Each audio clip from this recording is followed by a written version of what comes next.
are listening live to the Vito and Vito Show. Disrespectful to the executive branch.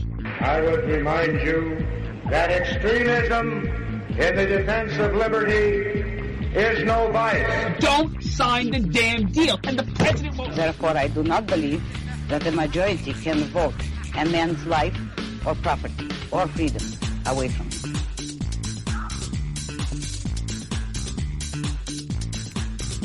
And we're live here on the Vito and Vito Show. I'm Vito. And I'm Vito. We want to welcome everybody to the Vito and Vito Show. Check out the website, www.vitoandvito.com. Give us a follow at Facebook, Instagram, and Twitter at Vito and Vito Show. And allow my co-hosts, ladies and gentlemen, to explain what you're listening to right here on the airwaves. We are bringing you the perspectives of two college-age millennial conservative libertarians out of liberal hellhole Brooklyn, New York. We're defending the principles of free markets, liberty, and individualism. We hold no punches here on the show. We go through that line every week, yet you always find the way to fumble it. Well, you know what? You type up the teleprompter pretty wrong. You should go take an English class. Well, you know, I took the same lessons that Barack got his lessons from. That's saying a lot. Yeah, so there you go. We got a show for you, ladies and gentlemen. What a show indeed. Vito, what are we talking about? 1,237.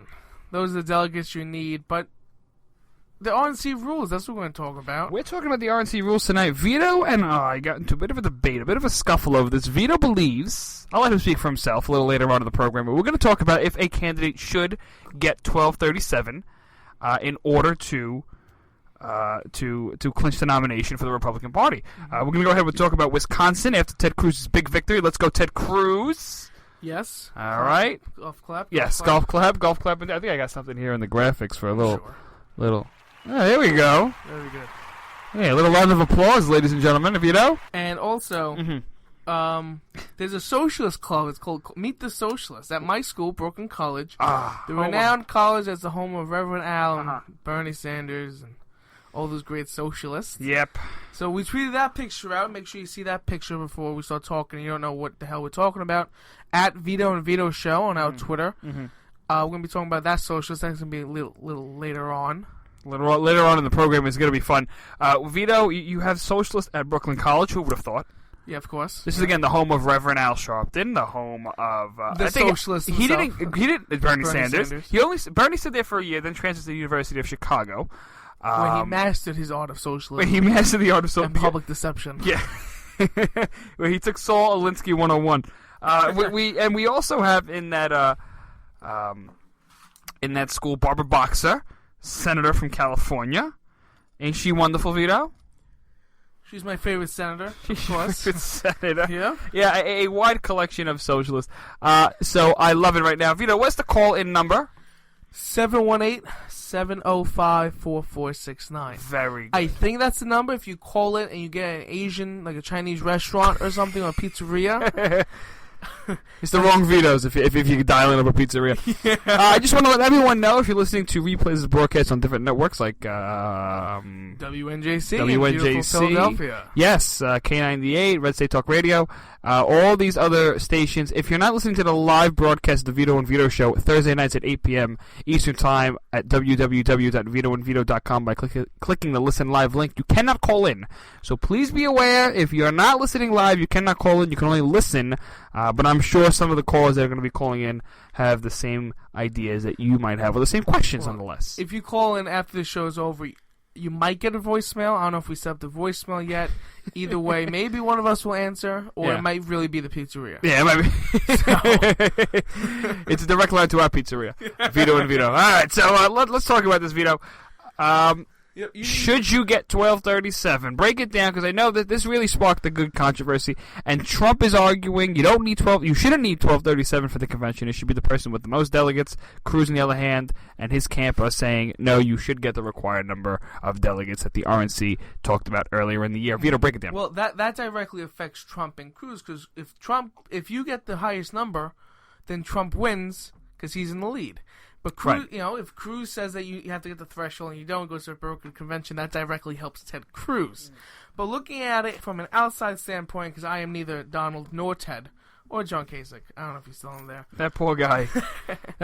He's just looking for love. He keeps coming in fourth. I think that this is what I think. John Kasich was deprived of love as a child. And he ultimately had to, now he's trying to make up for it. He's supplementing his energy by running for president, hoping people like him. But even here, he fails.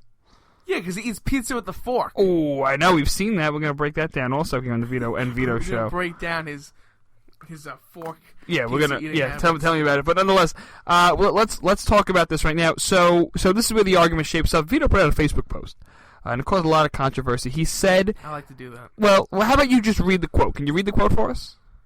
You want me to pull up my Facebook and read it? Yeah, so as you pull it up, I'll just give some background on this, and I'll make you read it directly. Vito Di Giovanni, I just want to make this very clear. Vito Palmieri supports the notion that you need 1237, but nonetheless, one of the Vitos here, if you're confused, wrote a Facebook post that basically said, that the candidate with the most delegates should win the nomination. They shouldn't need 1237. Right? Yes, you have it? Yes, you pulled it up? Yes. All right, so pull it up. So I posted yesterday at 11:52 a.m. I didn't ask for the specifics, guy. Come on. What, you want an alibi? Go ahead. Come on. I said, idea. Whoever has the most delegates should win the nomination. There should be no 1237 threshold. Also, anyone who is not running for president or has already suspended their campaign should not be allowed to win the nomination at a brokered convention. The RNC rules say that you must win enough delegates in 8 states to make the ballot at a brokered convention. Mm-hmm. If anyone wins the nomination who is not Donald Trump or Ted Cruz, I will leave the Republican Party, for they are then corrupt and do not represent me no more. Well, there are parts of that Facebook post that I actually agree with. I think we all are pretty much agreeing with the notion that if it's not Trump or it's not Cruz, it's absolutely ridiculous for anybody to jump in the race and say they want the nomination. Because I heard stories that Paul Ryan might get drafted. Right. People even spoke about Mitt Romney. I heard John Boehner. Oh, even better. If any of that happens, I am out. Gone. Okay, you cannot have the party sit here, because I think it was Rule 42 in the RNC, the convention rules, that all rules are temporary, which means they could change up Rule 40 that says you need 8 states to make the ballot. Right. Technically, Rule 40B says you have to at least have won 8 states, or a majority of delegates in at least 8 states. They changed that a couple years ago because of Ron Paul. In order to qualify, in order to qualify at the convention to become president, in order to qualify for the nomination. Now, so as currently, the rules pretty much say that John Kasich and anybody else who wants to jump in, considering Kasich, even though he's running, don't know where he's running to, but even though he's running and he hasn't won at least a majority of delegates in at least 8 states, he cannot become president of the United States. He cannot even get the he couldn't get the nomination of the Republican Party, should I say. Unless they change the rules. Now, that is always an option. The GOP establishment can change the rules. I know Newt Gingrich was on Sean Hannity's show earlier in the week after the Wisconsin victory, and he basically said, look, I don't see where this is going. It's going to be either Trump or Cruz. If the Republican Party happens to pull any stops out, and they put in somebody like a Paul Ryan or a Mitt Romney or some other loser, they're going to fall into a trap that's going to destroy the party. Gingrich was laughing it off, saying it's no big deal, please. The RNC isn't that stupid. But this is the same RNC, ladies and gentlemen, that backs up losers and backs up rhino establishment candidates like John Boehner and Paul Ryan and stuff like that. This is the same RNC that is seeking to reach out to millions of different voters by sacrificing core Republican principles. I mean, we have to make that one thing very clear. So when we're talking about this issue, I want it to be understood that there is nothing, absolutely nothing, that could stop the GOP establishment if they want to put in a Mitt Romney or a John Boehner or a Paul Ryan or anybody. They can. The question is, for the sake of the Republican Party, if they do that, they are destroying the party. Now, the part that I disagree with, and I think everyone agrees with me, that with the exception of Mitt Romney, other people, I think Reince Priebus said he doesn't expect there to be, he doesn't expect the nomination to go to anyone but Ted or Donald. So he says it's either Trump or Cruz. He says he doesn't expect it to change. Now, it can change. I mean, we're talking about a deceitful Republican Party here who lies to drop the hat. And this is the Republican establishment. They want to keep their people in power. They don't like Donald. They don't like Ted. So I don't see them not following through on their word. But Vito, not for nothing. I want to talk about the difference between us. You say that a candidate shouldn't have to reach 1237 to get the nomination. Right. And I just want to make one thing very clear. It's not an arbitrary number. It's not completely drawn up. No, I know. That 1,237 delegate count is 50% of the delegates in the Republican Party plus 1. So it gives them a majority of people within the Republican Party. The majority of delegates within the Republican Party. Where am I wrong?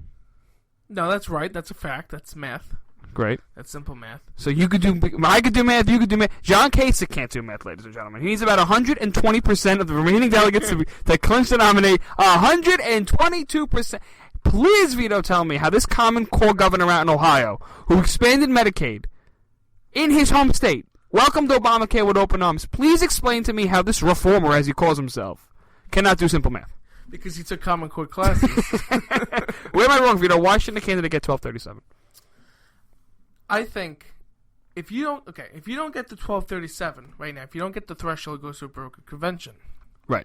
So if you vote for Donald Trump in New York and he wins those delegates, when it goes to a brokered convention, those delegates can vote for anybody they want. They can vote for Cruz or Trump.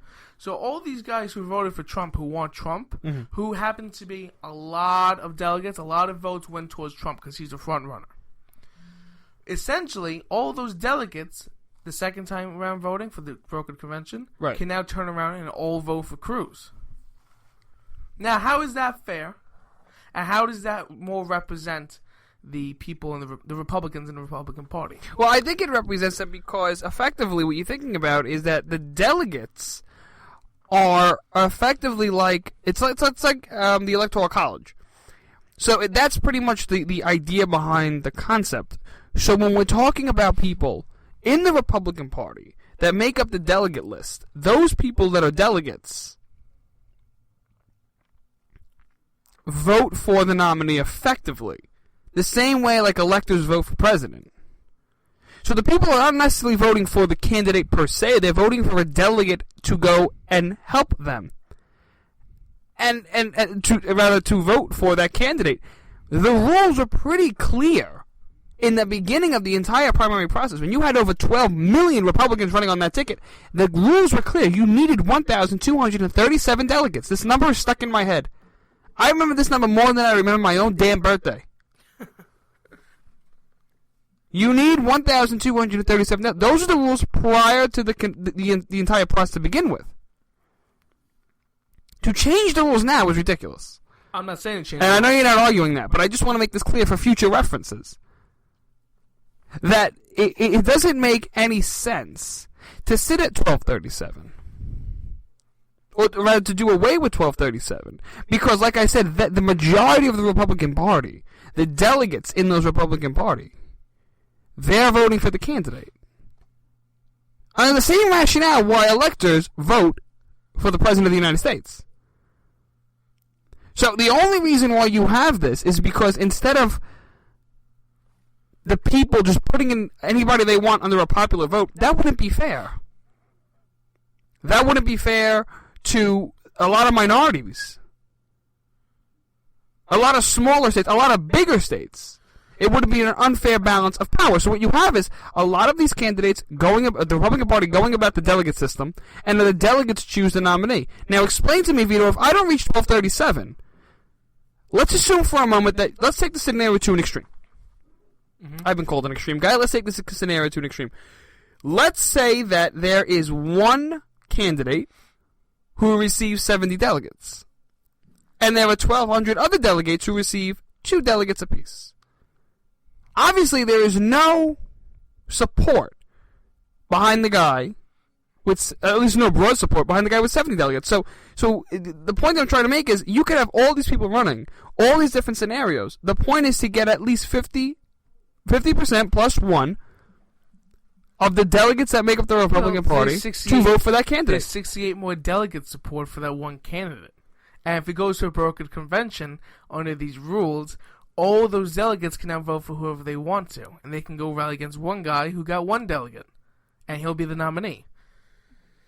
I don't think that represents the people. The people want a certain candidate more than another one. So if Donald Trump has more votes but doesn't get the 1237, then how is that fair or representative of the people if the delegates can go vote for whoever they want? Because who appoints the delegates? Well, let's wait a second now, the because people have no say in this. Well, no. Hold on. Now, the people that are voting for that candidate, who are giving their vote to a specific candidate per se, to have a delegate go at the convention and vote for that candidate, yeah, they're doing so on the first vote. You could say that. It's fine. But you're also electing delegates who are people to freely vote themselves. Those delegates are free to choose who they want. And now you're saying that's not fair to the American people at large, but I disagree. I think it's probably one of the more fairer systems. Because like the Electoral College, so that we do not have bigger states with bigger populations drowning out smaller states and smaller, closely aligned candidates. It's not fair. And honestly, and hold on, wait a second. And what are you running for? Are you just running to get popular appeal? Are you just running to become the figurehead of the party? Or are you running for the Republican Party nomination? I hate the Republican Party a lot. Not too much to leave it, but it's getting to that point that it's very close. The point that I'm trying to make is that you're trying to get at least half of the party's support.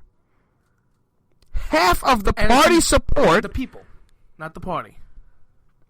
The people that make up the party. If not enough people vote for you and goes to a brokered convention, right? Then you have to have all these delegates who are appointed by who? Where do you get these delegates from? State legislatures, and there's so many different ways in which all different states do it, but okay. Right, but not the people. Mm-hmm. So then all these delegates can go and vote for whoever they want. Which essentially, then if this is what the party has in power, wouldn't this allow then, if they change the rule, that they can just draft Mitt Romney and all these delegates who are appointed by the party and these legislators and the establishment, they can go put in whoever they want.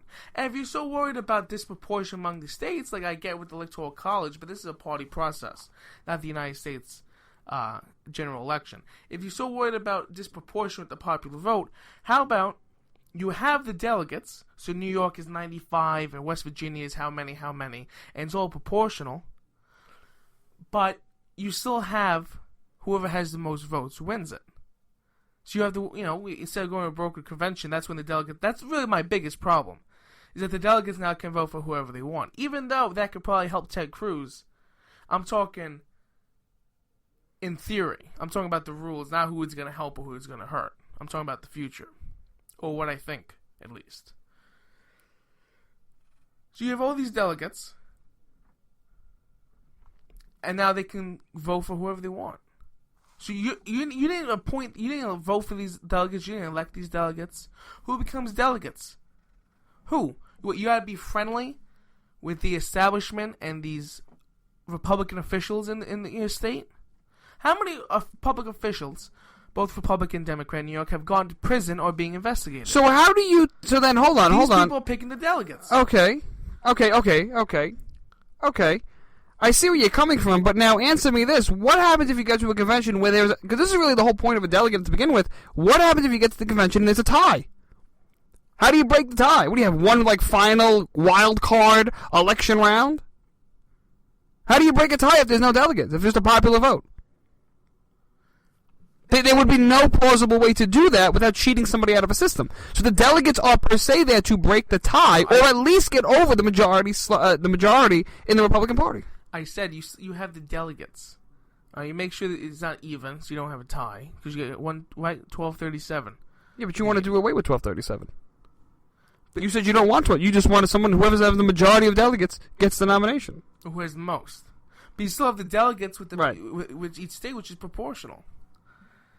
So if you win New York, you win all these states, you get those delegates. That's it. So you want to have... See, I don't know where you're going with this. Do you want to have delegates and a popular vote? Because that's just so confusing. What's the point of having two? Because then you find yourself in the same situation you were before. How so? Well, that's the point of the delegate system. Again, if there is a hypothetical tie for the nomination, the delegates are there to choose the nominee. On the second ballot, delegates can go and vote for a specific candidate. How do you break a tiebreaker?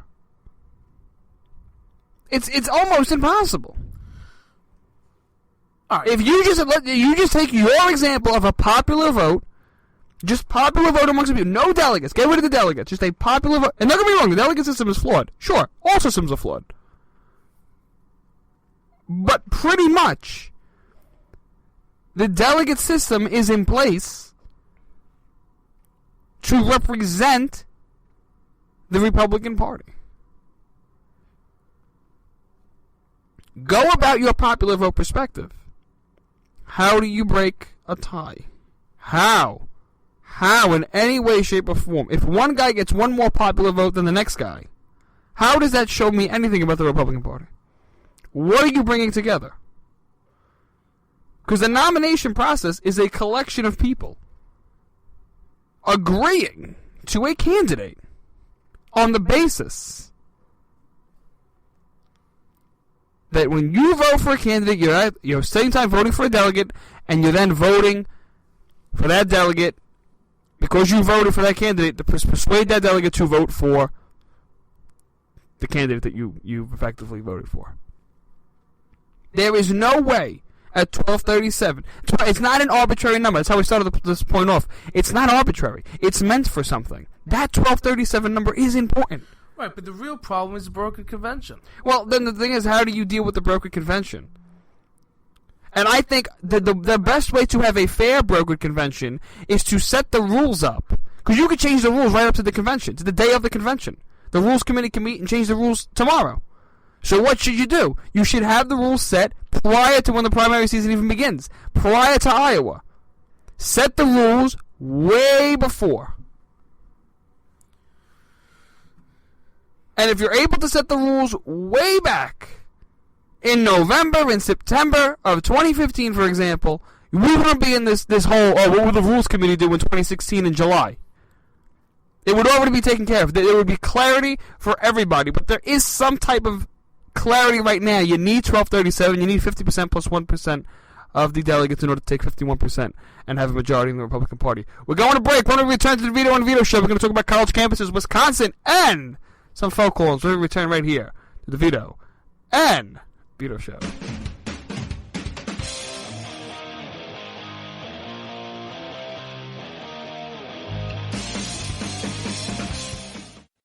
Who might you save? Your mother, your father, your husband, uncle, aunt, son. Learn FAST, F-A-S-T, the sudden signs of a stroke, and you could save. Your friend, teacher, boss. F, face drooping. A, arm weakness. S, speech difficulty. T, time to call 911. F-A-S-T. That's F, face drooping. A, arm weakness. S, speech difficulty. T, time to call 911. The sooner they get to the hospital, the sooner they'll get treatment. And that can make a remarkable difference in the recovery of your neighbor, the waiter, grandmother, grandfather. So learn FAST, the sudden signs of a stroke, then pass it on, because you never know who might save you. Your wife, your colleague. Spot a stroke fast. Visit strokeassociation.org, brought to you by the American Stroke Association and the Ad Council. It may be hard to believe, but people just like you are already saving money. FeedThePig.org makes it easy. Their simple savings plan teaches you how to start saving without going overboard. So you don't need to mooch off your friends. You gonna finish that grape? You mean the one in my mouth? You don't need to stop buying the necessities. What you're smelling is a natural musk. Ew. You don't need to be a medical test subject. How do you feel? Mostly okay. Sometimes, though. You don't need to get a second job as a stuntman. We need a new stuntman. Let's break for lunch. You just need an internet connection.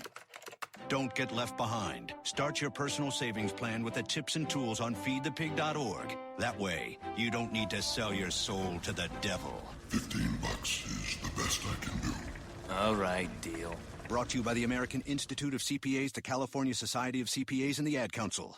Fighting the Common Core standards? Need a powerful tool to help inform others on this harmful education initiative? You're covered with Common Ground on Common Core, the collection of essays by 20 top education experts and activists. Reviewers call it the best single resource on the topic. You can share it with literally anyone. Order your print or digital copy of Common Ground on Common Core today.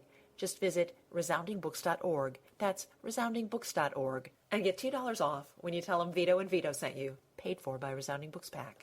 It's important to plan ahead for emergencies, like the storm. When it kicked in, we had a plan. Separated. We were able to get in touch with each other in no time. Idea how to find each other. The whole experience was fine. The most frightening 10 hours of my life. If there's one piece of advice I'd offer other moms out there, it's to stay calm and keep to the plan. Message. Some parents plan ahead, some don't. Make sure you know where to find your family in an emergency. Start your plan at ReadyPA.org, brought to you by ReadyPA, FEMA, and the Ad Council.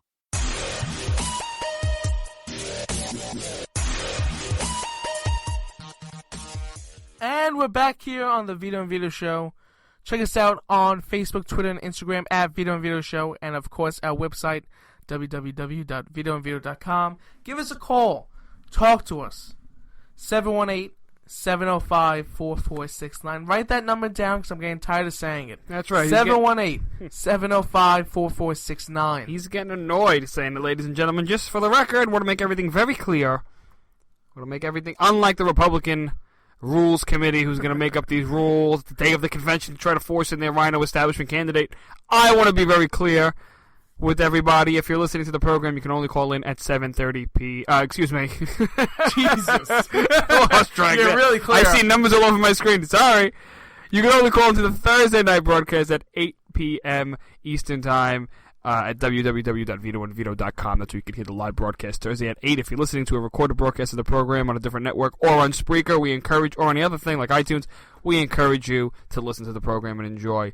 All right, Vito, let's talk about this. So at Brooklyn College, break this down for us, home of Bernie Sanders, Al Sharpton, Barbara Boxer, etc., etc. It's a socialist haven. It's a socialist orgy down in Brooklyn College. Explain to us what you saw in your classes.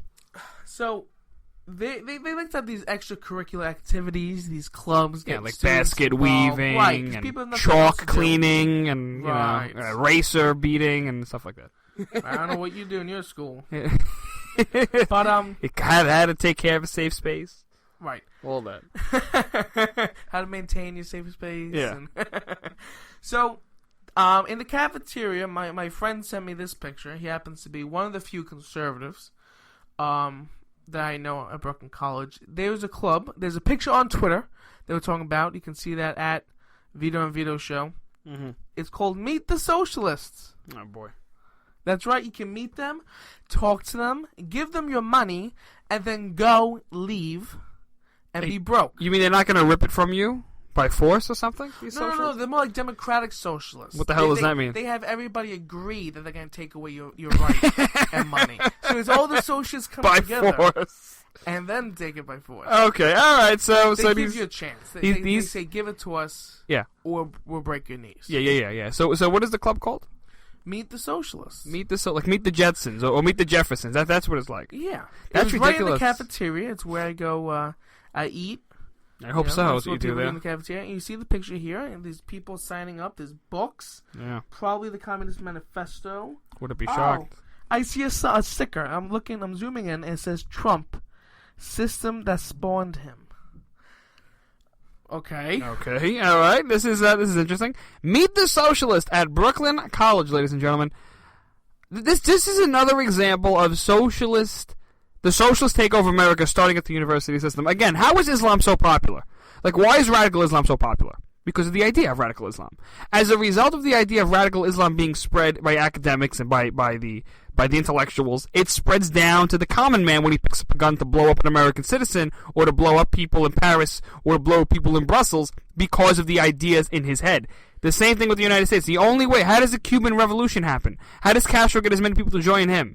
He gets it through the ideas that communism is a great thing, and then he forces people. He doesn't force them, but well, he does force them. But he persuades a large amount of people to join the revolution, to fight with him, to overthrow the government. Same thing in the Soviet Union. So ideas, the United States, perfect example. How did the American Revolution come about? By ideas. So ideas are powerful. Ideas are the trendsetter here. The ideas that are being put in college students' head by Meet the Socialist, and that's okay if you're a socialist. You're wrong, but that's okay. I'm willing to have the conversation with you. But you better know what you're talking about. I bet you a lot of these kids who will Meet the Socialists probably A, never read the Communist Manifesto, B, probably never read Capital by Marx, which is a fallacy-ridden book up and down the story. If you ask them the economic calculation problem by Ludwig von Mises, right? Huh? Right, exactly. That's the response you're going to get. If you ask a socialist in college, please explain to me the transformation problem in Marxism. How do you change? How do we get prices from value? And I can go into this all day, but how do we derive labor? If labor is a source of all value, this is what the Marxists say. If labor is a source of all value, how do we convert that into prices? How do we know what to make? How do we know what is efficient? How do we transform labor into an actual price? How do we set it into motion? It's called the transformation problem. Marxists have no idea what they're talking about. No. That problem, actually, by the way, there is no answer for it. Marx couldn't have answered it. He gives you an elaborate theory, but it falls apart. And there's tons of Marxist scholars out there who tried an attempt to prove the economic transformation problem in Marxian economics. No way to do it. Mm-hmm. No way to do it. So these people probably have no clue. Then you just look at the empirical facts that, forget the theoretical stuff, the empirical stuff. Look at the Soviet Union. Look at Cuba. Look at Venezuela. And then I go any further. Come on, if you're listening to the show, you know. The healthcare in Cuba is amazing. The education for who? system in Norway is amazing. Yeah, it's great. They want to be more like Europe. They want to be more like them, where I see terrorist attacks happening every day, where economies are collapsing, the EU is failing. So if you like it so much, go there. Okay? You like things, you go to it, right? Does that make sense? This is it. We got a caller here on the Vito and Vito show. Let's see what they have to say. Welcome to the Vito and Vito show. How can I help you? Hi, I'd like to talk about some stuff on these college campuses. You want to talk about stuff on college campuses? What's going on? What's your name? My name is Ben. I'm sorry? Ben. Ben? Yes, Ben. All right, Ben, you're breaking up on me a little bit, so I'm trying to hear you right now. What's going on college campuses? Try to get to a better area. You're breaking up. What I want to know is how come they have all these, socialist clubs and whatnot, and I don't see any clubs for Americans or Republicans or something like that. It's very confusing to me. Do they not allow them, or what's the problem? The conservatives, the United States, all these. It's just very confusing to me. Yeah, well, Ben, let me break it down for you. A lot of these kids don't understand the meaning of, first of all, hard work. A lot of these kids don't understand, for example, the meaning of what it means to answer a lot of these questions when it comes down to what is capitalism, the moral standing of capitalism. But first of all, they're never even introduced to any other theories aside from Marxism. So they hear the same old crap every day. They're told that the rich are evil. Like this Meet the Socialist Club at Brooklyn College where Vito goes. They're told that socialism is the way to go. They're told these things are great. They're told this is what you have to do if you want to be a part of the cool kids. They're told if you want to go ahead and get a good grade, you got to be a socialist. They're not told directly, but they're told indirectly. And Ben, let me just tell you on this too. If you look at it, a lot of the people, these college kids who just talk about socialism all night and day as if it's the greatest thing possible, like again, these Meet the Socialist kids at Brooklyn College, they don't know the first thing about socialism if you ask them. Ask them if they read the Communist Manifesto. They probably never read it. They probably never read the book. So explain to me, Ben, I don't know if you're a college student, I don't know if you got kids in college or whatever, you're going to have to explain to me why the college infrastructure is crumbling right now. Well, I'm not sure. First of all, the Communist Manifesto is only like 10 pages long, so if they haven't read it, there's bigger problems, with their ideas. But I'm not really sure, I go to college in New York, and I'm a conservative living in New York, and it's very hard to even find an outlet to find other, even Republicans. I know the conservatives are even more to the right than Republicans, but it's still even harder to find people just that aren't like that, and if there's so little of them that there's not enough support. I mean, you're still socialist, you're going to have 30 people show up there at club meeting. You have a Republican, nobody shows up. Why? I don't know. Are they not there? Are they scared? What's the problem? It's a scary part. Thanks, Ben, for the call. You're breaking up, man. Wish you were in a better spot, but don't worry about it. We appreciate the call. I think, Vito, when you look at it, Ben's got a good point. He's a college. From what I made out, colleges are indoctrinating students. That's what they're doing. And this is not news, ladies and gentlemen. They've been doing this for years. And when you look at the answers as to why they're doing, or when you look at the reasons why they're doing this, they're doing it because they're pent up on the idea that ultimately socialism is the new way forward. But they don't understand the own arguments that are against them. The real world is against them. If you look at the Soviet Union, you see mass starvation. Mm-hmm. You look at Cuba, you see people dying in death camps as a result of Fidel Castro. I'm tired of hearing this nonsense that ultimately Cuba is the greatest place on earth for healthcare, because it's not. The locals, by the way, in Cuba, there is a black market.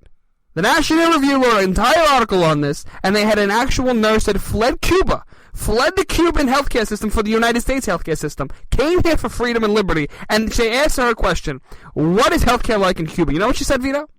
What, the black market for which pill? Aspirin. Expired aspirin. Not legitimate aspirin. Aspirin that you can go to Walgreens, CVS, whatever pharmacy is around you, and purchase for a headache. Whatever you take aspirin for. What do you take aspirin for? Is it a headache? Pain. Right? And listen to the show too much. Listen to the show too much, whatever it is.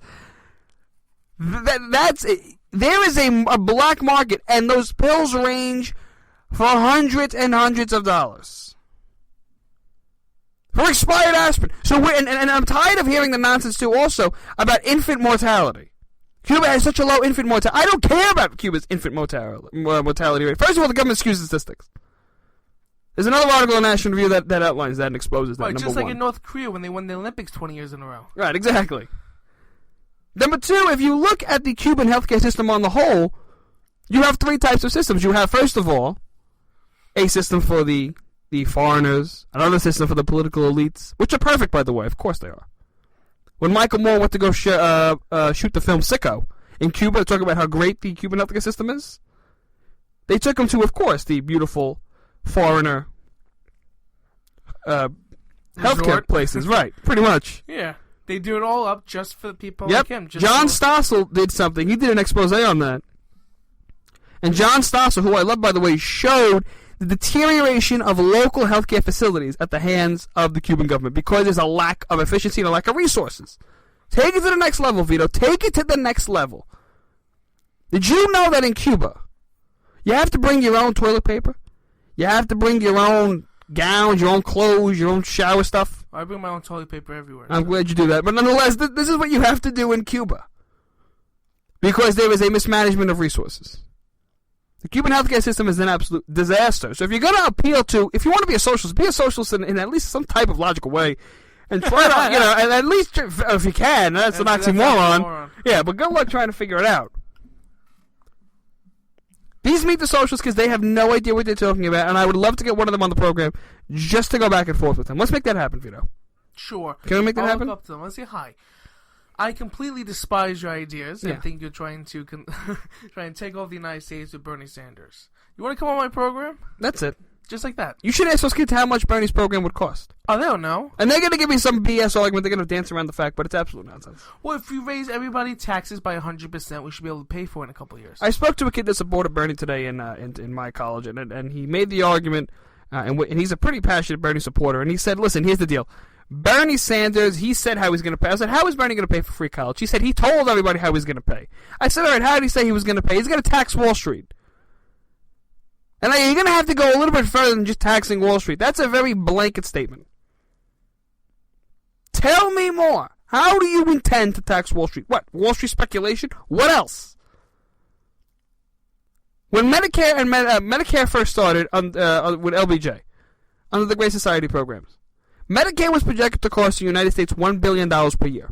And we're talking 1963, the 1960s. $1 billion a year. In the first year of its implementation, it grew 4 times. The government cannot manage anything efficiently. To say they want to run college and all these other things, it's absolutely disastrous, Vito. That's why we need a businessman in there that knows what he's doing. Well, here comes the quick change from Ted Cruz to Donald Trump. No, I'm kidding. Listen, I'd rather have Trump than Bernie. Oh, yes. Yeah. Absolutely. At least you get the wall. I don't know if you saw this. I hope it's not a forget about it. I don't want to spoil it. About Bernie Sanders, do you have anything on there? No, Bernie. No. No, well, here's one. Here's a little taste of Forget About It Moment of the Week. Bernie Sanders says he's going to have the United States apologize. You ready for this, Vito? He wants to have the United States apologize for slavery. As president, he would apologize for slavery. Oh! Okay? Oh, as soon as every other country does, too. All right? As soon as every other country does is right. As soon as Africa, the entire continent apologizes. You know Africans used to enslave fellow Africans? Right, and sell them off. Yeah. The slave trade was horrible. Don't get me wrong. As a libertarian, I think it's terrible. Oh, I think as a human being. Sure. Yeah. But you can't say the United States started this. And, we use slavery and bad Americans. America's always evil. It's such horse, All right, so I mean, I just wanted to get this out of the way. Do a little vent here. We like doing these little college exposés right here on the Vito and Vito show. And to the Emory University students and the University of Tennessee students where kids were writing pro-Trump messages in chalk. I'm sure you all heard about this. Mm-hmm. They say that they feel violated. Take a walk, kid. Take a walk. Come walk the streets of Brooklyn. Let me see how tough you are. Go to your safe space there. Vito and Vito, when we return, talk about Wisconsin and forget about it moments of the week right here on the Vito and Vito show.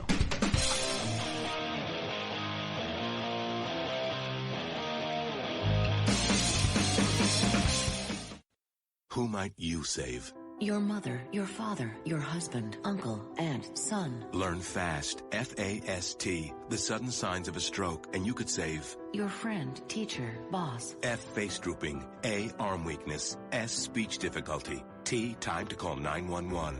F-A-S-T. That's F, face drooping. A, arm weakness. S, speech difficulty. T, time to call 911. The sooner they get to the hospital, the sooner they'll get treatment. And that can make a remarkable difference in the recovery of your neighbor, the waiter, grandmother, grandfather. So learn FAST, the sudden signs of a stroke, then pass it on, because you never know who might save you. Your wife, your colleague. Spot a stroke fast. Visit strokeassociation.org, brought to you by the American Stroke Association and the Ad Council. It may be hard to believe, but people just like you are already saving money. FeedThePig.org makes it easy. Their simple savings plan teaches you how to start saving without going overboard. So you don't need to mooch off your friends. You gonna finish that grape? You mean the one in my mouth? You don't need to stop buying the necessities. What you're smelling is a natural musk. Ew. You don't need to be a medical test subject. How do you feel? Mostly okay. Sometimes, though. You don't need to get a second job as a stuntman. We need a new stuntman. Let's break for lunch. You just need an internet connection. Don't get left behind. Start your personal savings plan with the tips and tools on feedthepig.org. That way, you don't need to sell your soul to the devil. $15 is the best I can do. All right, deal. Brought to you by the American Institute of CPAs, the California Society of CPAs, and the Ad Council.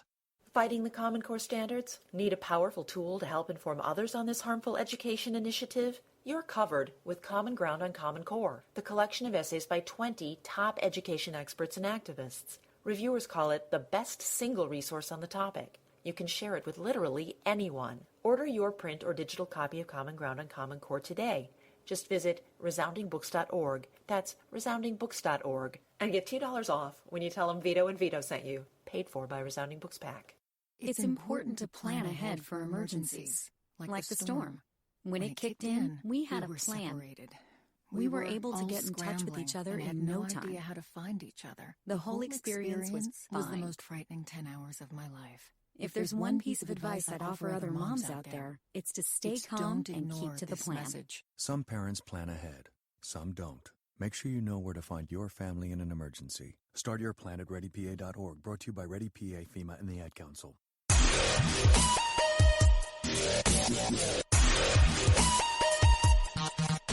And we're back here on the Vito and Vito show. Check out the website, www.vitoandvito.com.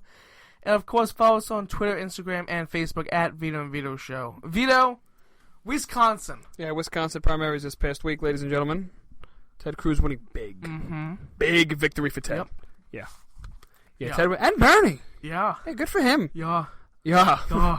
and I can't stand that commie from here to next week, but I got to give it to him. He's doing pretty well. He's giving Hillary a run. Well, except for the superdelegates. Well, his whole strategy is to defeat Hillary. Pretty much. And the way he wants to do that is go after her superdelegates at the convention. He wants to make the case that I think he's won maybe 7 out of the last 8 or 5 out of the last 6 contests. He's won a good chunk so far. He's had a pretty good streak, what I'm trying to say. And Bernie is looking to beat her here in New York, and if he does, good for him.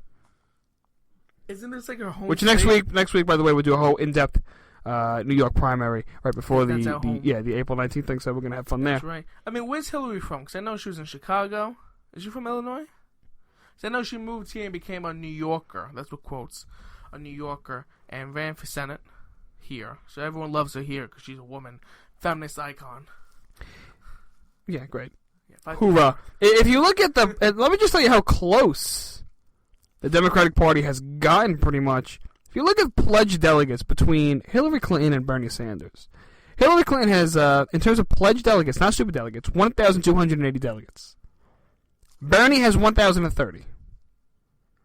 Add the super delegates, and it comes out to Hillary at 1,749, Bernie at 1,061. He's only about roughly 200 delegates, pledged delegates, away from Hillary. So his whole idea is the same idea Barack Obama had back in 2008, and that is run for president, show that you can win pledged delegates, bring it to the convention, and hope that some super delegates switch over and jump on the Bernie train. I don't know if it's going to happen. Well, he's not Obama. He's a socialist. Yeah. And you guys see, we've seen the Democratic Party switch, move to the left. But how much has the party, the super delegates, those guys, how much to the left have they gone? Because we see these protests and these kids and all these people out in the streets have gone full to the left, the socialists. But what about the super delegates? That's the question. Yeah. That's the big question. Well, his argument right now is that if Bernie Sanders is beating all the Republican candidates by double digits, that he's able to beat them all by double digits. In polls? Yeah, that's his argument. Now, again, Bernie isn't really running against the rest of them. When he does, he's going to get creamed. But nonetheless, Bernie Sanders is making that argument right now that he is technically the guy that could beat Donald, Ted, and John. Good luck to him. I don't know if the DNC is going to, the Democratic superdelegates are going to buy it, but whatever. That's going to be fun to talk about, but I want to hone in and focus on the Republican primary right now, because when you look at Donald Trump, it's going to be tough to see just where the Donald, if he's going to reach 1237, because I don't think he is. I don't think Donald's going to get 1237. Here's the delegate count right now as of April 7th. 743 Donald Trump, 517 Ted Cruz, 143 John Kasich. Donald Trump, this is my prediction, he's going to win New York. He's not only going to win New York, but he's going to win big here in New York. I think Ted Cruz is going to struggle in the Northeast, but I think we're going to move around to the middle states like Indiana and stuff. Ted's going to win that. He'll win some of those states. I think the deal breaker is going to be California. We both said that Cruz is going to win the presidency from the get-go. Yeah. That's our prediction. Bold prediction. Yeah, because right now he's like third place in New York, so don't let that fool you when I say I don't think he'll win New York. I think this is going to be hard, especially the New York values things. A lot of people aren't going to see what he's trying to talk about. Even though he's only talking about liberal politicians in the state of New York, he has a point. But he's not, people don't see it like that. They just see attack on New York. The Daily News running articles saying, F you, Ted. I mean, it's really drop dead Ted. Yeah. They hate Trump, but this is Trump's home, all his cronies. Right. It's New York. This is Trump's land. But so this is pretty right. But this is the thing. You upstate too. Right, and again, we'll do a whole in-depth analysis of New York next week here on the Vito and Vito show. So tune in for that. But I just want to make it very clear when we're looking at California, that's going to be probably the most important state because that has 170 something delegates. If a candidate's able to get over the threshold and win those delegates, that's like Ted, good for him. Donald just needs to edge him out. He's got to win pretty good there, and it's a close race. Recent polls have Donald Trump 8 points, 5 points ahead of Ted Cruz in California. Still a long ways to go. They haven't campaigned heavily out in California. So I want to make one thing clear. Donald Trump does not have such a clear shot to the nomination as many people think he does. And if it gets to a broken convention, I don't see the Donald getting picked. He's got to win in the first ballot or else. He can, don't get me wrong, but I don't think he will. And one of my main criticisms of Donald Trump, Vito, tell me if you agree with me or not, is that ultimately Donald Trump is running a campaign that is a media circus. He's not running a real political campaign. True. Yeah, look at the people around him and what he's doing. Corey Lewandowski is not a campaign manager. He can pack the stadiums. Right. But he could do that. That's a because he's a businessman. Right, he's a businessman. He can pack stadiums, but what else can he do? What are his voter outreach efforts? What is he trying to do? Doors, knocking on doors. We're talking phone calls. What else is this guy willing to do, trying to do? He can't. He doesn't know what he's doing. The entire campaign team don't know what he's doing. So Donald Trump shot himself in the foot. If he would have ran like Donald Trump is running now, and had a strong campaign team that was making phone calls to voters months before the primary date, instructing them how to change party registration, and getting people registered to vote, telling people where to go, getting poll information out there, getting information on voters, he would have won the nomination by now. Instead, he's not running a campaign that he should be running, and I think that's going to hurt him the most. More talk on Trump next week here on the Vito and Vito Show, but we got to cut away to Forget About It moments of the week here on the Vito and Vito Show. Forget about it? Forget about it. Forget about it. Paul, forget about it. That's right. Forget About It moments of the week here on the Vito and Vito Show. Break down some of the craziest moments in politics. Vito, what's the first one? Ready for this? Hillary Clinton was in New York today, or yesterday, this week campaigning, and there's a video of her that she cannot swipe a Metro card. Yeah. She was a senator of the state, by the way. Yeah, and she lived here. She lived in Chicago and Washington. I'm sure you learned the subway system living in these big cities. But wait, Hillary Clinton probably rides on a freaking unicorn everywhere she goes, okay? Pretty much, ladies and gentlemen. Hillary Clinton getting the golden treatment. I can't stand her. You ever seen the way she laughs? I can't stand her at all. I just can't stand. She's just so fake. Her and Bernie going back and forth. Did you hear what she said about Bernie? What Bernie said about her? They both said they're both not qualified to be president. Yeah, because one's a socialist and one's... Listen, one's going to jail, possibly, you know? That's what Bernie's campaign should be. Try to get her back in jail. Try to get her in jail. Yeah. She should already be in jail. Well, he wants us the whole email thing because he wants to be clean and civil, and now they're saying that they're both not qualified. Hillary throwing daggers at Bernie, telling him he's not a real Democrat. I mean, it's just... Bernie's not a Democrat. He's a socialist. He is, and Hillary's got a point there. I hate to say it. Hillary does have a point. Bernie's not really a Democrat. He's never really been a Democrat. Well, I shouldn't say that because all Democrats are pretty much communists. But he's an independent from Vermont, Vito, with a heavy Jewish Brooklyn accent. Yeah. He's a mess all around. I don't know about that. No, I don't know. I don't know, Hillary. Bernie is a Democrat. I'm sorry. Bernie is a... No, I'm wrong. Bernie is socialist. Bernie is a Democrat. He's a socialist, and you're being pulled to the left with him. Next. In Palm Springs, I think it's called Dinah. There's this big resort, this big place in Palm Springs where 20,000 lesbians gathered. There's a massive hangout, just without men. Just a big lesbian... Just a big lesbian get-together in Palm Springs. They organized all these women, all these lesbians, and they all hung out. Are they butchy lesbians? Are we allowed to say butchy? Or is that politically correct? Politically incorrect. I don't give a damn, Vito. All right. I didn't see too many butchy, manly men and women. What are they doing there? They're just hanging out. They had pool parties. So it was a big lesbian party. Yes, it was amazing. It was a 40,000 lesbian party. Yes, but no men were allowed. So I am going to dress up. Good for you. And sneak in. It's probably an all butch party. It's like Some Like It Hot. It's like call you Marilyn Monroe or something. I like where that's going. All right, Vito, what else do we have here? What's our last Forget About It moment? This one was influenced, obviously, by your favorite psychologist, Sigmund Freud. What did he say? Yes. Ben Ford, who's 32, met his mother, who he never met until recently, named Kim West. She's 51. And they're gonna get married and have a kid. And they said their sex life is, quote, incredible. Okay? Incredible. Good. So she was nervous because she's like, wait, why am I so sexually attracted to my son? And she looked it up, and there's a thing called genetic sexual attraction, which is a thing. Okay? Genetic sexual attraction. This is what we're dealing with. I mean... Forget about it, man. Just forget about it. Oedipus in there is right. They get married, they have kids, and you see, these kids, when your mother and a son have children, they usually end up being Democrats. Right. That's what happens when there's incest. This is do what you want. Yeah, but this is what we're dealing with, ladies and gentlemen. Oh my God! All right, listen, Vito. I'm gonna ask you. Okay, I give up with this. I'm gonna ask you again next week. Who do you think is gonna win New York? Who do you think is gonna win New York? Donald Trump. You think I say Donald Trump. Oh, wasn't that fun? Yeah, that was fun. Yeah, that was. Who do you think is gonna win California? How about that? I say Ted. You take my answers. You ask me and then answer. I say Ted Cruz. What do you say? No, I say Ted Cruz. You can't ask me and then answer the question first. I can't take you. Unbelievable. I cannot take you. Listen, Vito and Vito, we're going to talk more about the New York primary next week on the Vito and Vito Show. Be sure to tune in. We're going to have a lot more fun. We're even going to try to get a social on our show.